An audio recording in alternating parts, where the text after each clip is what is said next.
Hello, friends. It's nice to see everybody. So today I'm very excited to welcome Dr. Adam Mendelsohn to the Rogue Historian podcast.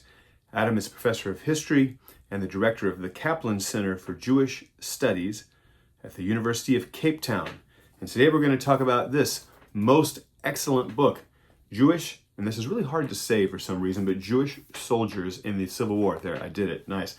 And this is his book about the Union Army, and we're going to talk about this specifically, and a whole bunch of other stuff that covers the Jewish experience in the middle of the 19th century in the United States, more broadly defined. So check it out. This is good stuff, friends. There we go. Adam, hey, it's really great to have you on, man. Lovely to be here. Lovely Yeah, to see you, to meet you in person. wanting to talk to you for some time now. As the listeners know, I teach at a Jewish school, a Jewish high school in Los Angeles, and I teach a Civil War course, which is cool that I get to teach a year-long course in the Civil War. And since I teach at a Jewish school, I made sure to include a unit on the Jewish experience in the American Civil War, something that when all the courses that I've taken on the Civil War in the past in college and elsewhere, I've never encountered anything like that before. And so, of course, I use your text, the co-edited text that you did with Jonathan Sarna, who, by the way, is a powerhouse. I think he's great. Jews in the Civil War. This is a reader, a collection of essays that is great to have my kids read this. And, of course, your brand new book, or relatively new book, Jewish Soldiers in the Civil War, the Union Army. It recently came out from NYU Press. This is excellent book, by the way. And you're currently working on the companion volume for this for the Confederate Army. I'm understanding. So I'm looking forward to that one as well. So we'll get to talk about these for sure in a sec. In the meantime, hey, how are things in Cape Town? Yeah, all the better for speaking on a Saturday about the Civil War. I'm speaking from kind of Cape Town summer, and I'm working away, beavering away on working on the Confederacy, we're delighted to chat about that. But likewise, it's a great treat to get a chance to speak to someone who's interested in Jewish soldiers in the Union Army. Yeah, thanks. And here's something that I found that was so interesting in terms of Jewish participation in the American Civil War. There aren't very many Jews in the United States in 1860, relatively few in number, and yet they participate. Do they participate proportionately to the rest of the population? Would you say, or is it a disproportionate participation? Do they participate more or less? Where do you gauge that? So it's a good question. So we don't have exact numbers for how many Jews there are in the United States in January of 1861. Certainly, most of them are in the states which will comprise the Union. So most of them are in the North, and probably somewhere around 125,000 at least in the North. Most of whom are relatively recent immigrants, the people who've come from Central Europe in the 1840s and 1850s, and again. At that point in time, many of them are young men. So again, the sort of people who would be of the right age to enlist in the Union and Confederate armies. Certainly, there's a smaller population, Jewish population in the Confederacy. We think probably around 25,000, so much smaller. But one of the striking features, one of the interesting findings from our work, to answer your question about did Jews enlist in proportion to their numbers, is it really varies quite substantially by where they are, not just in terms of whether they're north or in the south, but even where in the north they are. So in some places, for example, Maryland, which in effect is a border state and in many ways contested politically before the war and even in the early stages of the war, we see low rates of Jewish enlistment. And elsewhere, we see high rates of Jewish enlistment. So certainly in total numbers, we see large numbers of Jews, for example, enlisting in New York City, in Philadelphia, and elsewhere, as you might expect. But it really varies according to one of the findings of the book is that according to local politics, that who are Jews living amongst, what are the local dynamics. But to answer your question even more broadly, and this is in a way is a spoiler alert for the book on the Confederacy, is that one of the striking features we've found already is that the sheer number of Jews who enlist in the Confederacy is very, very high. And that's for probably a variety of reasons. In some cases, it's because of conviction that people are drawn to. Some, particularly members of families who've been in the South for generations, are ideological supporters of the Confederacy. But also, I think the hidden factor here is conscription. It becomes very difficult for a Jew or for anyone else to evade conscription in the South. So we see actually very, very high rates of Jewish enlistment proportionally in the Confederacy. Again, one of the things I'm working on at the moment, writing about at the moment, is that I think it's large numbers of Jews enlist, but their level of attachment to the Confederacy varies dramatically, certainly from one extreme to those, as I've described already, those who've been in the South for generations, to newcomers. We see a more variable, a more tentative attachment to the Confederacy. So it's, more likely to say after a period of service that they can see where things are going in the war, and therefore are likely to find ways to slip out of Confederate service. Mm-hmm.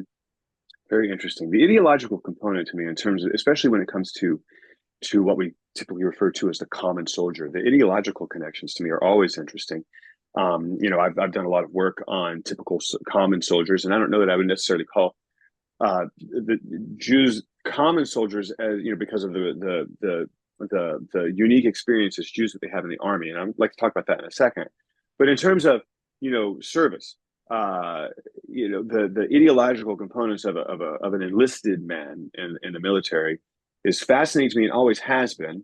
Originally, I guess, working with the Bell Wiley books in the 1940s and 1950s, and then moving on to McPherson's work for Cause and Comrades later on. You see a lot of difference in opinion on just how connected they are to ideology.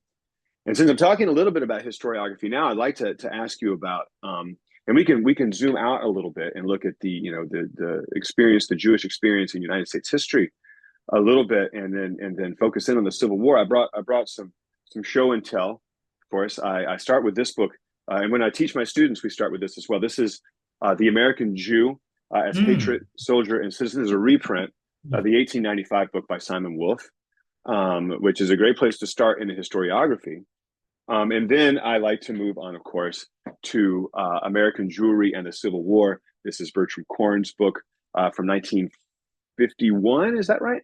51, I believe. And right, you wrote an essay on this is sort of the split in the historiography, where we begin, in the 1890s, and those who are writing about the Jewish experience in American history, in the military especially, begin and take on sort of a hagiographic tact. And then that changes as Korn begins to, I like to call, I think I might have stolen this phrase from you in my class, muddy the waters.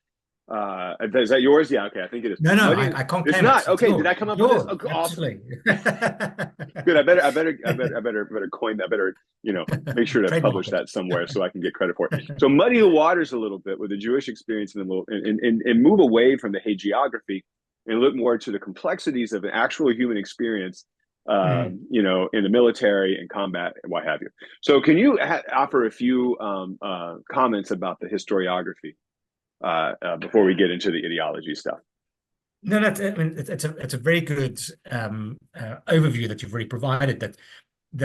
One of the things which I was surprised by when writing my book was that the period immediately after the war, the really 2.5 decades after the war, that the Jewish community, for the most part, wants nothing to do with the war. That in terms of memorialization, in terms of public commemoration of the war, and which I'm surprised by, because I'm like you, I'm very familiar with Simon Wolf's book from the 1890s, and I had assumed that book built on 2 more decades worth of Jewish celebration of their service during the war. Instead, that's very much not the case, and this stands in contrast with other ethnic minorities in the United States at the time. That at the same time that Jews are, after the war, not writing about the war, we see German Americans, and we see Irish Americans, and we see African Americans celebrating their wartime service. In fact, using their wartime service as a mechanism, as a claim to full inclusion in American society. So we see that immediately after all these other ethnic groups do this, and Jews don't. And to me, this was a surprising finding. And to me, I then tried to explain this. Why is this the case? And I think it has to do with the rather negative nature of wartime experience of the community as a whole. There's a wave of anti-Semitism during the war, which is new to Jews in America. That's not something which they're familiar with on this scale and of this order during the war. And I think it's one of the things which happens after the war, therefore, is that Jews want to move on and they don't want to talk about the war. They want to focus on the future. And therefore, Jews don't write and speak much about the war immediately afterwards. What changes in the 1890s is with the influx of Eastern European Jews into America, the wave of Jews coming from the Russian Empire and Romania and elsewhere, we see an interesting shift where because of this, the size and again scale of the influx of immigrants, we see a backlash in American society certainly against Jewish immigrants, but against immigration more broadly. And this actually creates a crisis for Jews. So we see in a variety of very prominent journals and magazines and key figures within American intellectual life who begin to say things which are openly hostile towards Jews, and particularly of a kind claiming that Jews can never be proper patriotic citizens of the United States. And here they're drawing on all sorts of older anti-Semitic ideas. And in response to this, we see an effort, which certainly Simon Wolf's book is an example of, to really actually to celebrate the Civil War and celebrate Jewish service in the war. I mean, Simon Wolf's book does more than that. He looks back at American history and cites all sorts of examples of Jewish service more broadly in America's wars. But this is a deliberate attempt to in a way mobilize the Civil War against anti-Semites who are claiming that Jews can never be patriotic citizens of the United States. So that's where Simon Wolf's work comes out of. And it's a book which is a landmark, it remains a landmark text. And it's sort of still much cited, much used. It's still immensely valuable. But it really then creates a pattern which will continue well into the 20th century, as you've already suggested, where much of the writing about the war is of the same vein, is of the same celebratory vein, that the war and Jewish military service is a mechanism is something to celebrate, something to identify particular heroes, et cetera, et cetera. Again, not unusual for ethnic groups to do this, are in fact, in a way, catching up with what the Germans and the Irish and African Americans were doing immediately after the war. So it's not an unusual exercise, but it's not at the same time the sort of work which professional historians do. And so there's a whole variety of books and stories and otherwise which are published in the particularly the early decades of the 20th century, using the war in this way. And as you've correctly identified, then Bertram Korn's book, which comes out really a decade before the anniversary before the centenary of the war, so it comes out in the early 1950s, is something new. It's really an attempt by a serious historian and someone who's applying the methods of an academic historian to retell the story of Jewish engagement with the Civil War. It's a very good book. It remains, to me, I have it on my shelf right behind me here. It remains a sort of a very useful text, a very reliable text.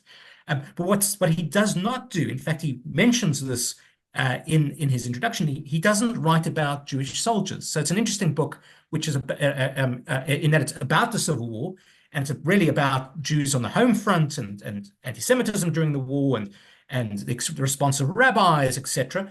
But what's missing is a discussion of the experience of ordinary Jewish men within the ranks.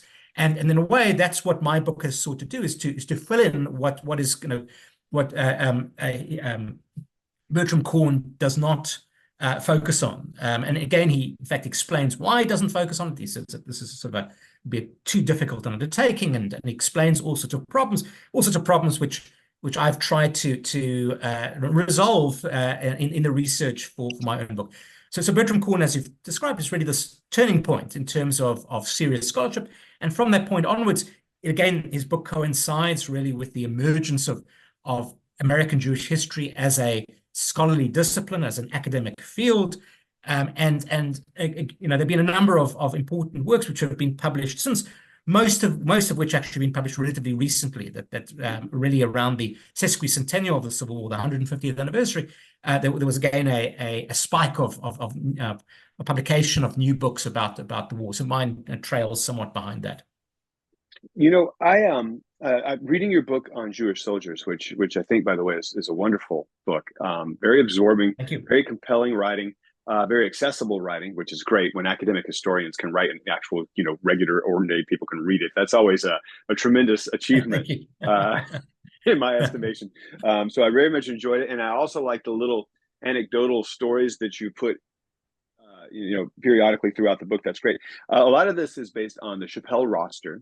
And I'm interested in that, especially in identifying Jews in the military, in the Union Army, the United States Army. In speaking of anecdotes, one of the things I like to do when I take my students to Gettysburg Battlefield in Pennsylvania is we go to the Pennsylvania Monument. And those of you who are familiar with it know that it lists the names of everyone who fought from the state of Pennsylvania there, and there's thousands of people on the thing named. And if you look at it, right, you might think that there's a lot of Jews in Pennsylvania, because the names are, they draw from the Old Testament, when they name their children. So there's lots of Mordecai's and Caleb's and Joshua's and all these people. And you look at this, and you go, wow, there must have been a lot of Jews in Pennsylvania. But I don't know if that's necessarily true, except maybe in some cities. And so when you are identifying Jews in the military, how does one go about figuring out if a soldier is Jewish or not? That's the great question. I mean, the great challenge, and this is why, in fact, I think in the early 1950s, Bertram Korn didn't write a book about Jewish soldiers. Is that it's very, very difficult to do properly. Certainly, if you look at Simon Wolf's book from the 1890s, much of it is a listing of Jewish names and names of Jewish soldiers and the units that they attached to. And one of the things which the Chappelle roster did, the Chappelle roster is a project which began in 2009, and initially with what was thought to be a relatively simple task, which is to go through Simon Wolf's list of Jewish soldiers and to update it, to add names, to perhaps subtract a few names, etc. But what happened quite quickly when this research team began to work on this project, they quite quickly realized is that in some cases Simon Wolf is very reliable. He clearly had access to particular information, particular lists, which clearly did identify Jews. But at the same time, in other states and other cases, he's relying on what at the time was a quite conventional research method, which was just name identification. That he would do exactly what you could do in front of the Pennsylvania Monument to Gettysburg. That look at names and think that these are Abraham Moses is probably a Jew, and therefore he's listed.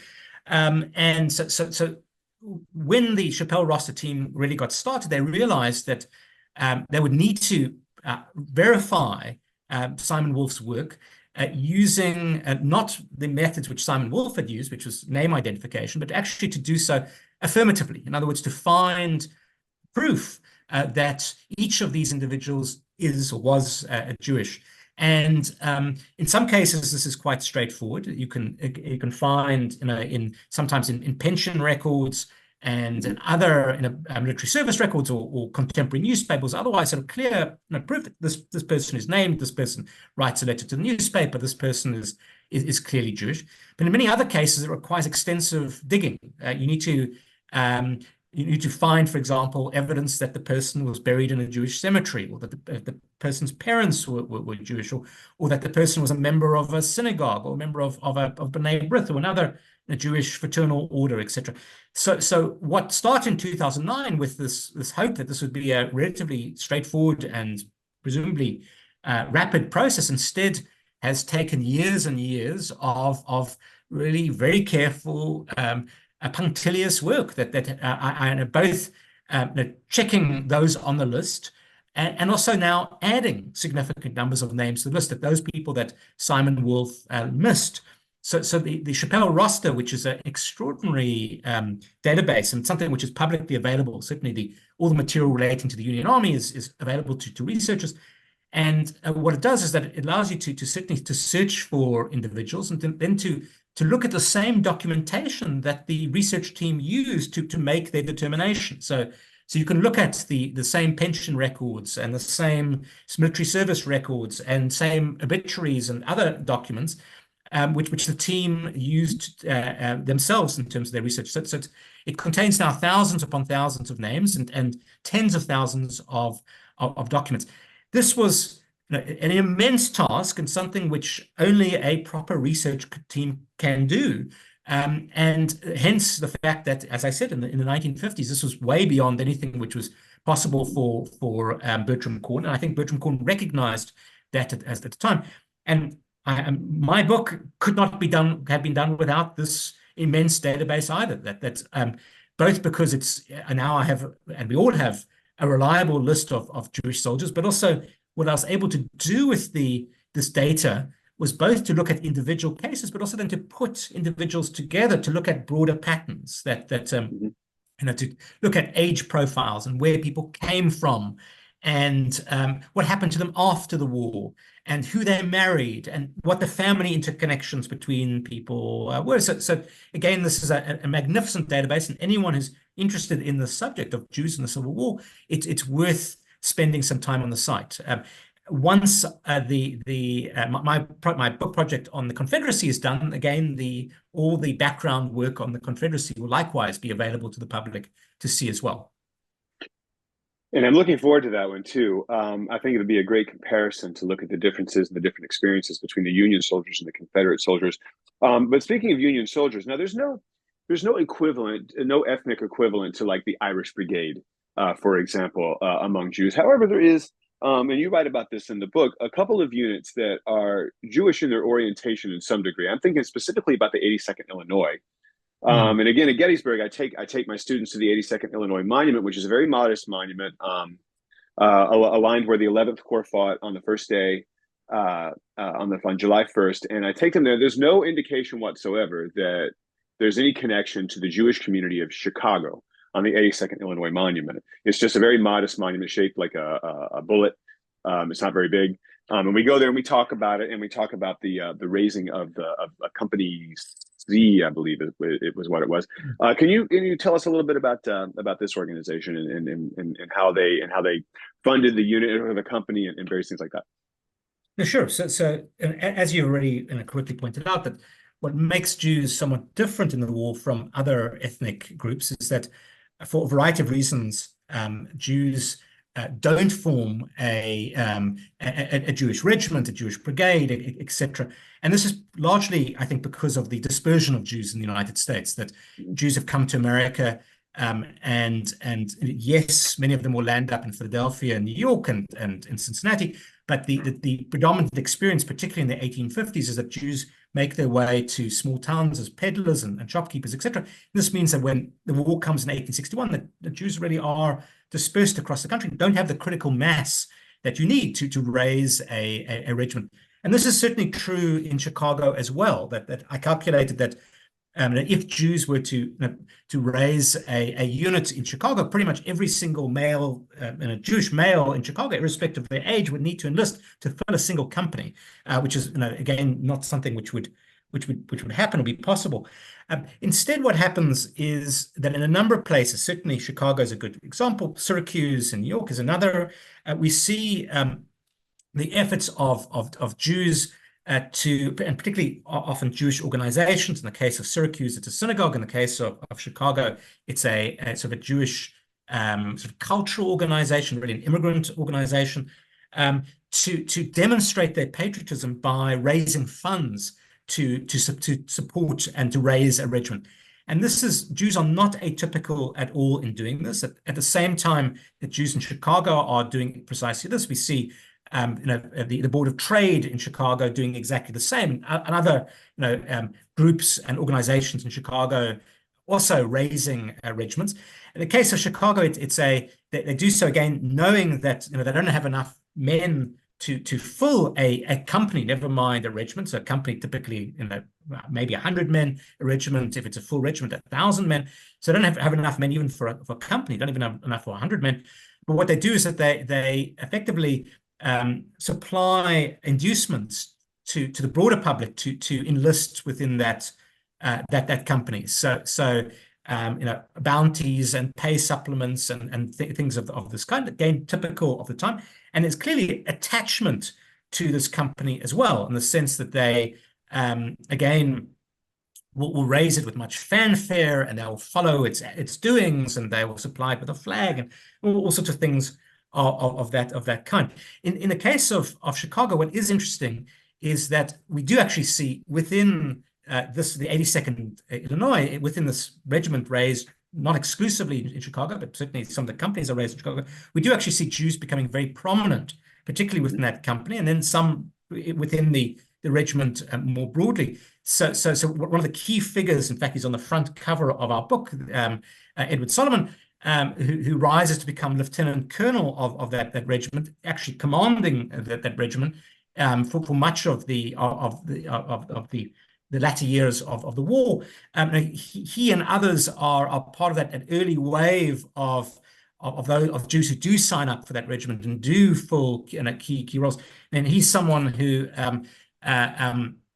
is probably the most prominent, probably the most successful Jewish officer within the Union Army. And as I said, it's not exclusive to this particular company and this particular regiment. We see some examples of this elsewhere, very much along that same pattern, that Jews supporting the raising of regiments, but not necessarily supplying the critical mass of soldiers within any particular company or any particular regiment. And instead, the pattern, unlike other ethnic groups, the pattern for Jews is that they, for the most part, that Jews who serve in regiments relatively isolated from other Jews. There might be, a handful of other Jews within their regiment, but otherwise they don't have the same sort of experience that a Scandinavian or Irish or German unit would have, where you're surrounded by people who share sort of a common identity and sort of a cultural background with you. So and that really shapes how Jews experience the war. My sense is that the dominant experience is really one of isolation and a challenge of being a Jew within an army where you are certainly a religious outsider. So how then, and that's a great segue into my next question, for those who are observant, how then does one in this context keep kosher, keep Shabbos? That must have been extraordinarily challenging.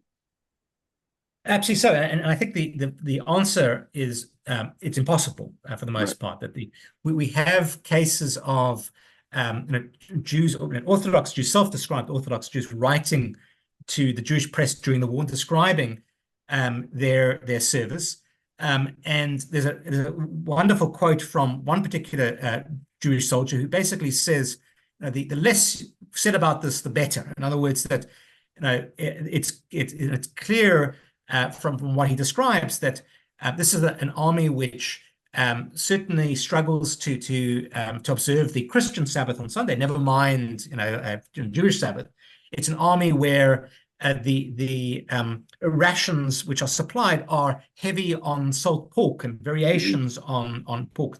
Very difficult to subsist within this army without eating pork, or certainly beef, which is certainly not kosher either. And likewise, it's an army which, typical of armies more broadly, where when out in the field, when campaigning, the routines and the calendar is set by the needs of the moment, not by the needs of the religious needs of soldiers. So what we see instead are, for the most part, again, those soldiers who've left behind descriptions of exactly this. We see opportunistic observance of, for example, Jewish festivals. And if you are close to a town where there is a synagogue and you can get leave, you'll go to that town and on that particular day. We see tremendous efforts by soldiers, for example, to acquire Sidurim or Tefillin or other Jewish ritual articles, etc. But again, it's immensely difficult, immensely challenging, because again, the army is campaigning, whether in the Western theater or in the Eastern theater, away from towns or cities where there are large Jewish populations for the most part. So again, it's really a struggle, but yet we have these wonderful anecdotes, wonderful examples of cases where Jews do manage to band together to celebrate Jewish festivals, to just worship together, to break bread together, things of that kind. Now, in terms of spiritual guidance and having a rabbi present for any of these things, I imagine now, as I understand things, and correct me if I'm wrong, but I believe that the United States Army in 1861 required that chaplains of any regiment had to be of a Christian denomination. And so for Jewish soldiers seeking spiritual guidance, there's no real channel for them to get into in this regard. When does this change in the United States military tradition, and when does it become possible for rabbis to actually join up as regimental chaplains? You're absolutely correct. The original ordinance, and which then becomes a congressional statute, effectively creating the chaplaincy or formalizing the chaplaincy within this vast new volunteer army, which springs into existence from April of 1861 onwards. The original ordinance specifies that a chaplain has to be a member of a Christian denomination, and this again, obviously excludes Jews. What is equally, I suppose, problematic for Jews is that regiments are entitled to appoint a chaplain. They can choose to appoint a chaplain, and they do so on the vote of the officers of the regiment. So they will effectively elect the chaplain. And again, for the reasons I've just described a moment ago, there are very few cases of regiments where we see sufficient Jewish soldiers, never mind sufficient Jewish officers, to have the critical mass to select and to prefer a Jewish chaplain. So there is an interesting case early in the war, the 5th Pennsylvania Cavalry Regiment raised largely in Philadelphia, which does actually tries to appoint a Jew as its chaplain, and in fact it's the case which probably precipitates ultimately the change in this law that this regiment initially does appoint a Jewish man as chaplain. This is made public. This becomes public knowledge. For reasons which are unclear, and I have a rival theory to the most common conventional wisdom about why he resigns. He after a matter of weeks will leave the position. Then the regiment does try again to appoint in that case a more learned Jew, not a rabbi, but someone with a proper Jewish education to the role. Again, at that point, it's prohibited because of this congressional regulation. Then there's a concerted effort on the part of the Jewish community to change the law, and ultimately the law would change in 1862. At that point, it becomes possible for regiments to appoint a rabbi as the regimental chaplain. We really don't see that happening with one single exception in any regiment. We do see the appointment of Jewish hospital chaplains. Again, there we see a number of rabbis, particularly around Philadelphia and probably in DC as well, where there are large numbers of military hospitals, rabbis filling in that role. And likewise, as an example, in Louisville, where effectively providing spiritual support to soldiers who've been wounded, who are in hospital, who are sick, etc.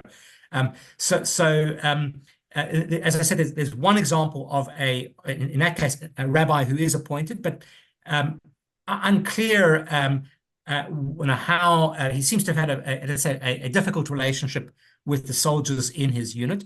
And this is not uncommon. I mean, this is the other essential piece of context when thinking about the chaplaincy, is that chaplains during the war have, for the most part, a very low reputation, that many units decide not to appoint chaplains. And often soldiers are scornful of chaplains. They regard chaplains as being, effective, and in some cases, they accuse them of being religious ministers who can't get work elsewhere, of being, drunkards, or of being people who are in it only for the pay, etc. So it's an office of let's say, of mixed repute during and for much of the war. I'm going to make the assumption that Jewish soldiers faced anti-Semitism within the ranks. I'm wondering just how acute that was, especially for observant Jews, or if there's a tendency for Jewish soldiers to, to hide the fact that they're Jewish, maybe change their name, anything that we would do to prevent anti-Semitism. I know some of the more hagiographic reading that I was looking at, when I first introduced this unit to my students, was this the characterization that Jews fought side by side with their Christian brothers in arms, and there was never any issue of anti-Semitism whatsoever, and everything was just fine. We were patriotic, one and all. And I often think sometimes, in the experience of combat, what I've studied about veterans is that often the experience of combat is the thing that connects them, and then they can overlook other things that distinguish them. And I wonder just how much we can apply that logic to the Jewish experience in combat. I think your point is precisely right. That what I've been struck by is evidence that the experience of combat and sort of the intensity of that, and also the mutual dependence which combat creates as well. That you literally are relying on each other and depending on each other. When in line, or when in column, and people are shooting at you and you are shooting back, and that the effect of being under artillery bombardment, this has a clarifying effect on people's relationships. That it sort of creates a sort of intense sense of camaraderie. And I think that's certainly true of the experience of Jews too. That being said, there is plenty of evidence of certainly of a number of cases of Jews encountering overt anti-Semitism, that they're being mercilessly mocked, being teased, being harassed, all those sorts of things, and it's and again, we have, or at least I've speculate that the particular cases I've seen are cases where, interestingly, that Jews, a case of companies where Jews are again very isolated, where it's one Jew within a company, and they're particularly rural companies, and particularly companies where fellow soldiers are Catholic, to be whether that's a pattern or whether it's just sort of accidental to the cases I'm aware of. But I can again, there is a potential explanation of why that's the case, that people who otherwise have never previously encountered Jews are only familiar to them from the Bible. Some of the invective, some of the rhetoric which is used against Jews, again, is clearly playing upon older Christian religious ideas about Jews, and sort of calling Jews a Christ killer, things of that kind. So there are examples of this kind.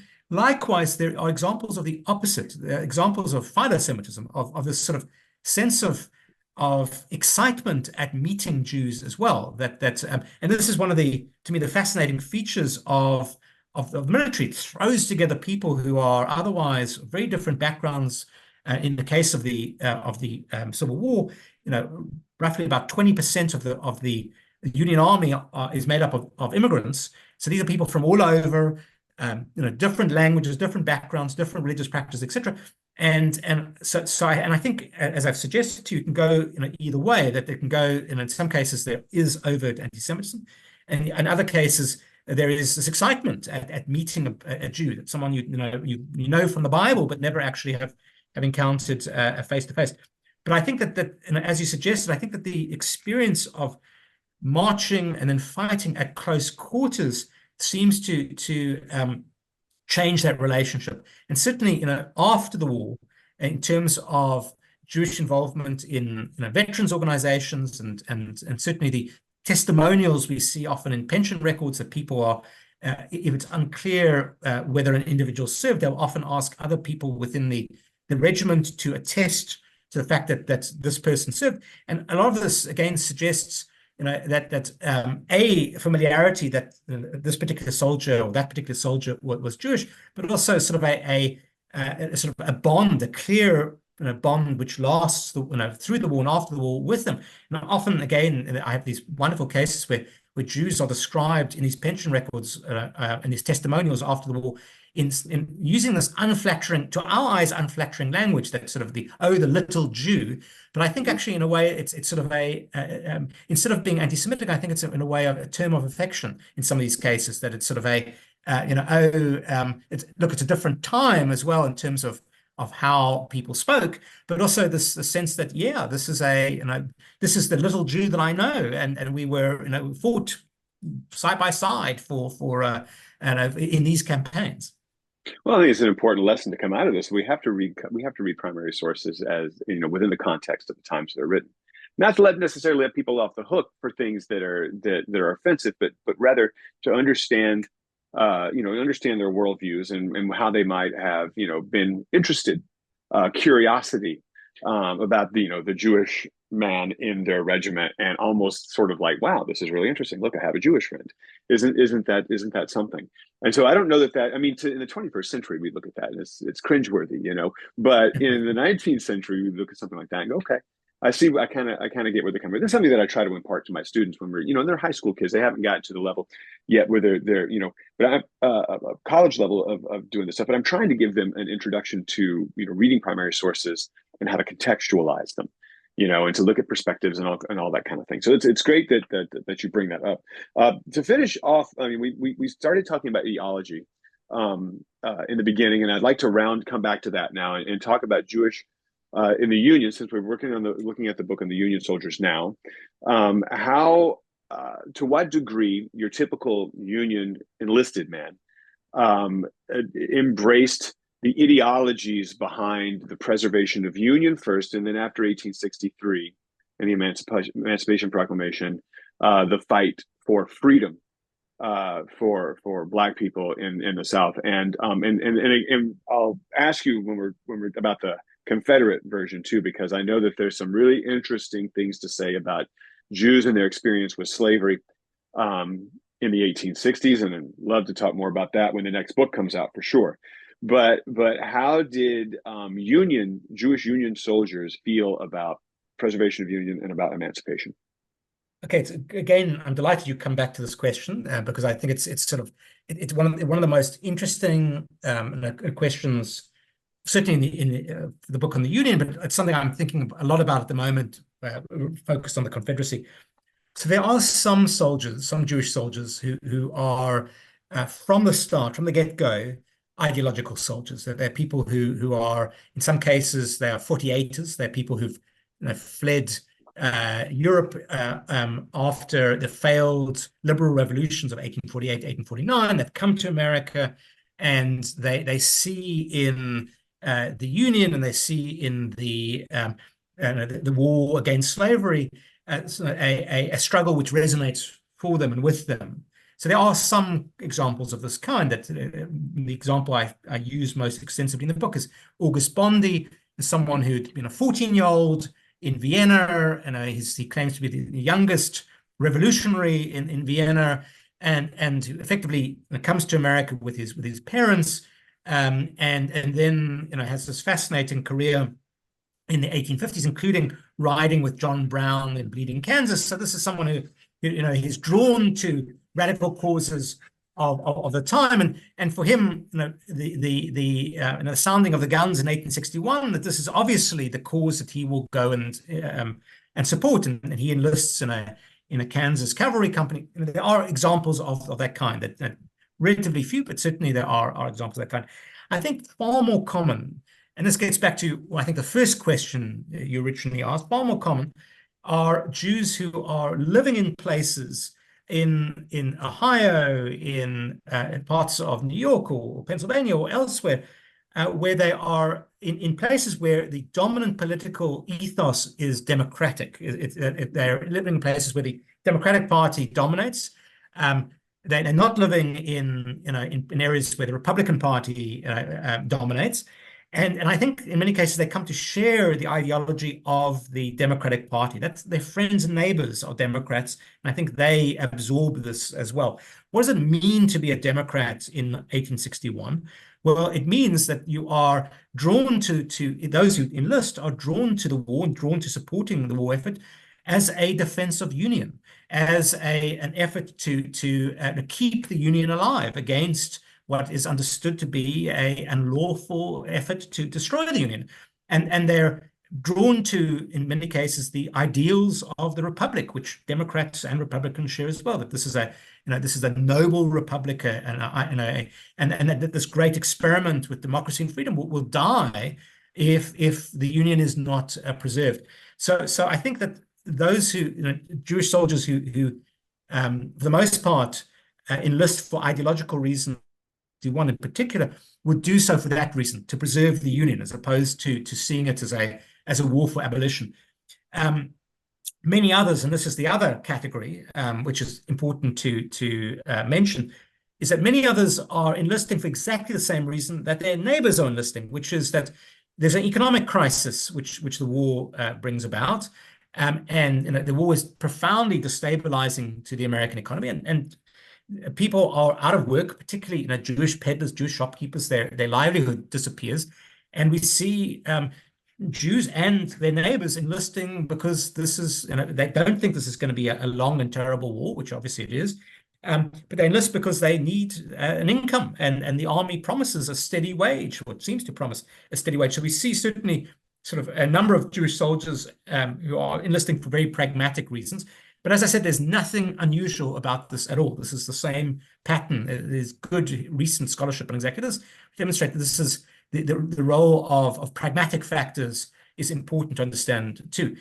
The second part of your question is a fascinating one, which is about the Emancipation Proclamation. So what happens effectively in 1863, after the Emancipation Proclamation comes into effect, and there again we see initially, I think, a mixed bag, that particularly Jews who have enlisted, have been living in places where their neighbors and they themselves are Democrats, they are initially profoundly uncomfortable in many cases with the Emancipation Proclamation. They share the views of many Democrats at the time, who believe that this has been a war for the Union, and they don't want it to be a war against slavery. We've signed up to defend the Union. We haven't signed up to end slavery. Again, Jews share some of the racist ideas which are in circulation at the time. So again, nothing unusual about this at all. What is striking, however, is that amongst the Jewish soldiers for whom we have the best records, we do see this fascinating process where those who early in the war, in 1861, 1862, are fervently hostile to abolitionists and don't want this to be a war against slavery. We see how their thinking changes, particularly as the war wears on.